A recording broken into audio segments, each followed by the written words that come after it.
Denduluru MLA Chintamaneni Prabhakar ఏలూరులో వీరంగం చేశారు. తన కుటుంబంపై న్యాయవాది ఈడ్పుగంటి శ్రీనివాస్ కామెంట్ చేశారని ఆయన ఇంటికి అనుచరులతో వెళ్లారు. పోలీసులు వచ్చి అడ్డుకుంటున్నా వినకుండా వాడో నేనో తేలిపోవాలి అంటూ కేకలు వేశారు.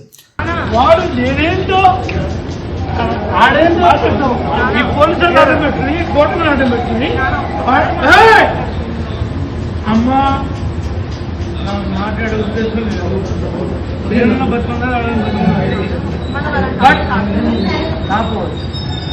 కానీ ఇప్పుడు నా ఫ్యామిలీ గురించి డైరెక్ట్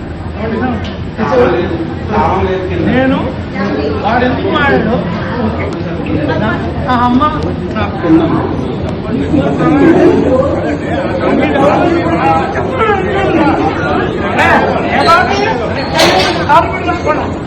ఆయన కుమార్తె కూడా వద్దు నాన్న వెళ్ళిపోదాం అంటున్నా వినలేదు.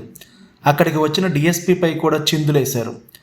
చింతమనేనిపై కామెంట్ చేసిన న్యాయవాది శ్రీనివాస్ కూడా టీడీపీకి చెందిన వ్యక్తే. ఇద్దరి మధ్య పాత గొడవలు ఉన్నాయని పార్టీ వర్గాలు చెబుతున్నాయి. చింతమనేని కుటుంబంపై వ్యాఖ్యలు చేసిన శ్రీనివాస్కు పార్టీ నోటీసులు ఇచ్చినట్లు తెలుస్తోంది.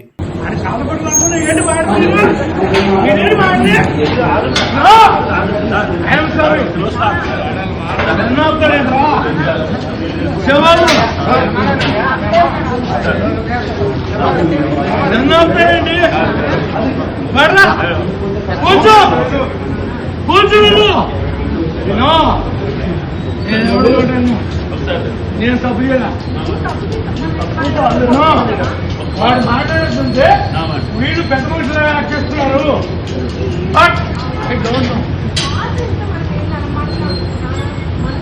నా మాట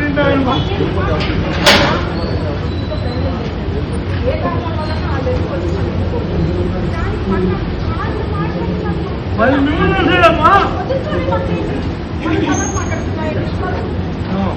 వాడు ఇల్లు పూల మాత్రమైపోవాలి. నేను మట్టం పట్టే ఉద్దేశం నాకు లేదు. బట్ నేను చాలా మంది చెప్తున్నా నా బాధని నా ఆవేదనని తల్లి ప్లీజ్ నువ్వు ఎందుకు వచ్చావు? నీకు ఎవరు చెప్పాడు రా